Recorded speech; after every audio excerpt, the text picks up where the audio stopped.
Welcome back to NewsTeam Boulder. I'm Sophie Englezos. The popularity of electric bikes and scooters on campus is raising the possibility of accidents. As students, we've often been passed by these vehicles moving at top speed in dismount zones where riders should be walking instead. Not to mention, many of us are already distracted looking down at our phones. For some, it's not a question of if, but when an accident will happen. We always encourage people to really be aware of your surroundings, especially if you're approaching an intersection where there might be cars as well as pedestrians, and just be really careful to look both ways. For years, 30th Street has been plagued by a rash of traffic accidents, more than most other streets in Boulder. On Wednesday, the City of Boulder held an open house where they invited the public to chime in about new plans that will help to avoid crashes. NewsTeam reporter Yutong Chi was there, and he shares what changes are being proposed. As one of the high-risk networks addressed by the Vision Zero Action Plan, North 30th Street is still troubled with incidents of multiple kinds of car crashes, and more than half of all cyclists feel unsafe when riding a route across the district. As one of the most important roads connecting CU Boulder East Campus and 29th Street Mall, the City of Boulder devises multiple plans to eliminate crashes in the district and protect pedestrians. Wider sidewalks, multi-use passes, and protected bike lanes appear within different project alternatives. A stricter speed limit will also apply to the district, but a faster passing time should be shorter after the projects are applied. The goal of the project is to improve safety for everyone. Also, looking at how the street operates for vehicles and transit, and especially emergency response. The City of Boulder will want more feedback from the community. The city's webpage has more details about virtual meetings and about these transportation safety projects. For NewsTeam Boulder, I'm Yutong Xie. A CU Boulder student is suing the university, claiming officials violated her First Amendment rights by forcing her into an educational meeting over student complaints. NewsTeam reporter Kalayajane Curry tells us more. I'm here at the University of Colorado Boulder's Office of Institutional Equity and Compliance, where a student is suing the school, claiming she was punished for expressing her views. Lawsuit filed on February 5th by Young Americans Foundation and Dylan's Law Group alleges First Amendment violations and retaliation against student Zoe Johnson. Johnson, a Young American for Freedom member, says she was forced into an educational meeting after anonymous complaints about her comments. She claims she was warned noncompliance could block her class registration. The lawsuit names instructor Elizabeth Swan and Associate Vice Chancellor Lynn Pomeroy, accusing them of unconstitutional viewpoint discrimination. Johnson's legal team argues CU Boulder weaponized DEI policies to suppress dissenting voices. Supporters say this case is a major example for free speech on college campuses, while critics argue universities must balance free speech rights with maintaining an inclusive environment. Reporting for NewsTeam, I'm Kalayajane Curry. Senate Democrats said this week that a resolution passed by the House to fund the government for the next 6 months is a horrible bill. But to avoid a government shutdown, some Democrats might reluctantly need to support the House GOP bill. A government shutdown could last for weeks and could close essential offices. If you shut down the government, the president is the person who decides what is essential. He decides what part of the government stays open. So you're actually giving him even more power. So I haven't made up my mind, but I think that the continuing resolution is awful. Really, the fact that we've gotten to this point is very frustrating and saddens me. But it does seem the lesser of two very serious evils. Coming up after this short break, we'll share with you some tips for your spring break travel plans.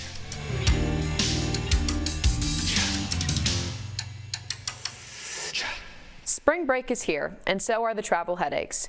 Denver International Airport is preparing for an uptick in travelers compared to the same period from last year. More than 1.2 million travelers are estimated to travel through Denver's security checkpoint between March 13th and March 29th.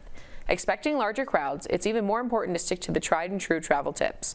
Arrive to the airport at least 2 hours before boarding. Consider taking public transportation to avoid parking delays, and check real-time TSA security wait times at www.flydenver.com. For years, passengers expected to check their bags for free with Southwest Airlines, but that's coming to an end. The air carrier is scrapping its most recognizable perk just months after ditching its open seating policy. On Tuesday, the company announced it will start charging for flyers' first and second checked bags beginning on May 28th. However, members of Southwest A-List loyalty program or those traveling on a business fare will be exempt from the fees. CU's Environmental Center offers free eco-visits where students are able to receive a kit full of sustainable substitutes for everyday items and a learning session about energy efficiency. These kits include a compost bin, light bulbs, drain snakes, a low-flow shower head, toilet tabs for detecting leaks, and much more. During the eco-visit, student experts will talk to you about how to reduce your utility bill and how these items will improve the comfort of your home. They offer installations of the products as well. The Environmental Center receives an impressive $60,000 annually from the city to run this program, making eco-friendly options more accessible to CU students. One inspiration for this program stemmed from the recognition that much of CU's housing is outdated and many landlords neglect proper maintenance, leading to increased energy consumption lease after lease. Eco-visits are typically 30 minutes to an hour and are available to any student on and off campus. You can make an appointment at colorado.edu/sustainability/eco-visits. The Supreme Court has agreed to review a Colorado law that bars mental health professionals from practicing conversion therapy for minors. Conversion therapy is a discredited practice that attempts to change a person's sexual orientation or gender identity into straight or cisgender. Critics say it causes serious emotional harm and can even have deadly results. In 2022, Kaylee Childs, a licensed counselor, challenged the law barring conversion therapy under the First Amendment. She claimed that patients voluntarily seek out her services, and she argued that the laws enacted in Colorado and more than 19 other states silence counselors' ability to express views their clients seek. State officials countered that they may regulate the medical treatment of patients. From bold colors to bold messages, one local artist is using murals to make a statement. NewsTeam's Adair Tootin has the story. From massive murals that brighten public spaces to more personal works, Tiff Choate's art is as bold as the stories she tells. Every brushstroke is more than art. It's a statement, a story, and an invitation to see the world through a much more colorful lens. Like, I see colors in everything, but I know there's more to it. And so I guess it's just like, I don't know, it's just a shout back to God. Her faith is her main source of inspiration for her art. But the name of her business, Snail Candy Arts, is a tribute to 3 men who left a lasting mark on her life: her brother, her husband, and her grandfather. I had a little brother who I lost when he was 18, and we were really close, and he was a stepbrother. He kind of brought me through a lot of really hard times in my family, and we used to live in California, and we raised snails together. Tiff Choate's murals turn ordinary spaces into something extraordinary, using art to cover the world's rough edges with beauty.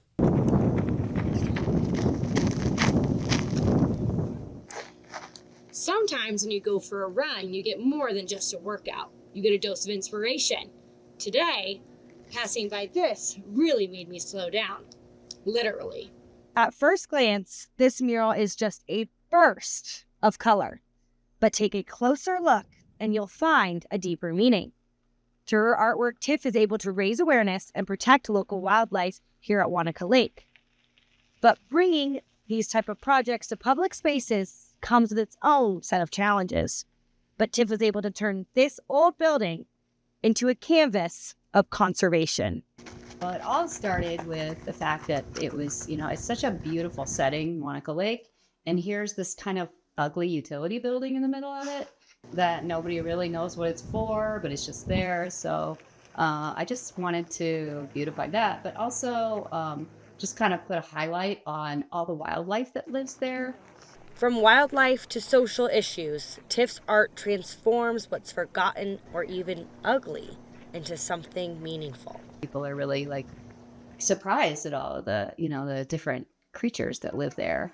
Although Tiff has not finished the project yet, She will be back on that ladder as soon as the weather allows to give these creatures the platform they deserve. For Tiff, every mural is a conversation about beauty, about truth, and about the kind of world we want to live in. My mural is about suicide prevention and awareness. So it says "You Matter" on it. It has the semicolon symbol and a butterfly.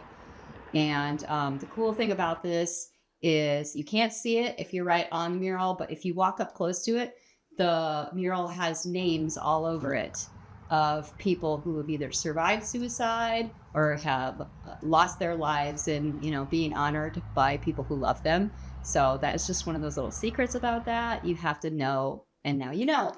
But not everyone sees beauty the same way. When Tiff painted a mural on a public piano featuring a brown-skinned main character, one complaint forced the city to have her redo it. And so I ended up having a meeting with the council of Fort Collins about their equity and diversity, and they changed some policies over it, but they still shut my project down. As much as Tiff tries to erase ugliness through her art, she still faces it in the world around her. Her murals are shaping public spaces and public minds. With every project, she reminds us that art isn't just something to look at. It's something to feel. Spring is in the air, but is it time to put your winter coats away? We'll let you know after this short break.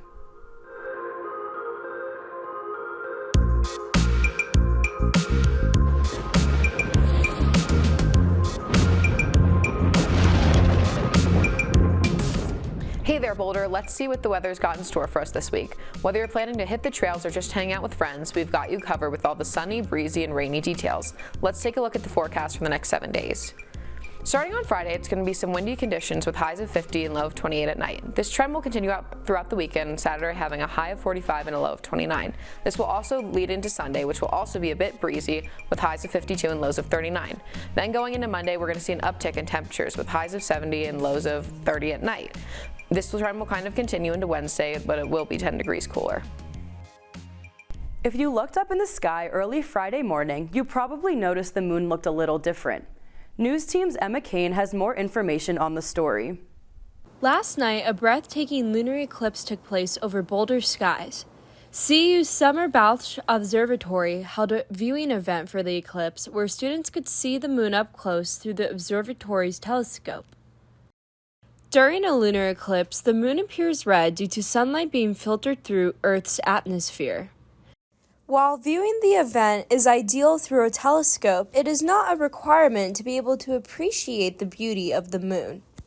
Yeah, so lunar eclipses, you don't necessarily need a telescope to see them. They're very obvious events just looking at the moon. This blood moon was named the worm moon due to the cultural significance full moons have to native cultures. The worm moon gets its name from the indigenous people of America, who had different names for the full moons depending on their region and geographical location, according to the Farmer's Almanac. The worm moon is said to usher in spring with the March soil bringing earthworms. These worms play an imperative role in helping aid with spring vegetation, along with providing a food source to animals such as birds. Whether you got the chance to see the moon through a telescope or opted for a different viewing option, the celestial event ushered in spring for all of us. Just viewing the eclipse is pretty awesome. Getting to see it through the telescope allows you to see more detail on the moon. If you didn't get the chance to view this year's total lunar eclipse, the next one will be happening in March of 2026, so mark your calendars, buffs. March is Student Philanthropy Month, celebrating the impact of student volunteers. CU student Ella Durkee stands out for her dedication to philanthropic causes. News team Emma Stanfill has the details. These are some of the posters I got while I was there. This is Ella Durkee's bedroom, which is filled with mementos from an experience studying abroad that changed her life. But it wasn't just the travels, the food, and the classes that transformed her confidence, but each week spent volunteering at a local elementary school. I just really felt passionate about that experience, and so when I came back to Boulder, I decided to get more involved with the community. Ella's experiences volunteering abroad led her here to Golden West Senior Residence, where she provides companionship to residents and leads activities for them. And her effort to invest her time sure does go a long way. I look forward to seeing Ella every week. And Ella does too. Something she once imagined as a to-do list item became something she really looks forward to. It's a very rewarding thing. You benefit, but the resident benefits. And the National Library of Medicine confirmed this sentiment, that volunteering lowers residents' depression and increases their lifespan. And during her 7 hours a week, there are many laughs. Oh, God! Something that transformed Ella's life is also transforming the lives of these seniors. And as older people, we love to see younger people come in. It gives us a feeling that we're not as old as we really look or feel. And this spirit is something that Ella wants to carry on. I think having this new part of my life, I definitely want to continue it even after graduation, and I'm going to make the time for it. Even if I don't have a ton of time, I'm going to try to keep going in the future. And for Golden West, they're always accepting more volunteers. I'm Emma Stanfill with NewsTeam Boulder. That's all we have for you this week. Don't forget to see news shows streamed on YouTube every Friday at 4 p.m. I'm Sophie Englezos. And I'm Maggie O'Kane. Have a great weekend, Buffs.